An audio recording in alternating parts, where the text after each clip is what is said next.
મહેસાણા પામોલ દૂધ ઉત્પાદક ગ્રાહકો દ્વારા હંગામો મચાવવામાં આવ્યો। વિજાપુર તાલુકાના પામોલ દૂધ મંડળીમાં થયો હંગામો। પશુ આહારના વેચાણમાં 50 રૂપિયા લેવાતા હોવાની રાવ ઉઠી છે। ત્યારે મંડળીના કર્મચારી દ્વારા ગ્રાહકો પાસેથી લેવાઈ રહ્યા છે રૂપિયા। કર્મચારીને ફક્ત 10 દિવસ માટે સસ્પેન્ડ કરાયો હતો।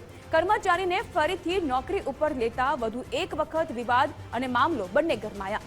પામોલ ગામના દૂધ ઉત્પાદકોએ રજૂઆત કરી છે। કારોબારી સભ્યો તેમજ મંત્રી યોગ્ય જવાબ ન મળતા હોવાનો હોબાળો અહીં કરવામાં આવ્યો છે। અગાઉ 80 રૂપિયા વધુ લેવાતા હોવાની ફરિયાદ પણ ઉઠવા પામી છે। 50 રૂપિયાનું કમ્ફર્ટ હતું એક કર્મચારીનું અને આ લોકોનું સાવર્યું છે।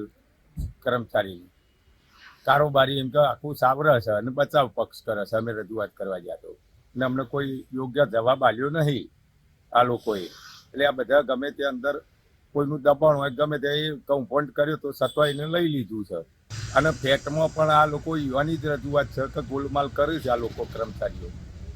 એવું તો આ કારોબારી કોઈ ધ્યાન આપતી નથી।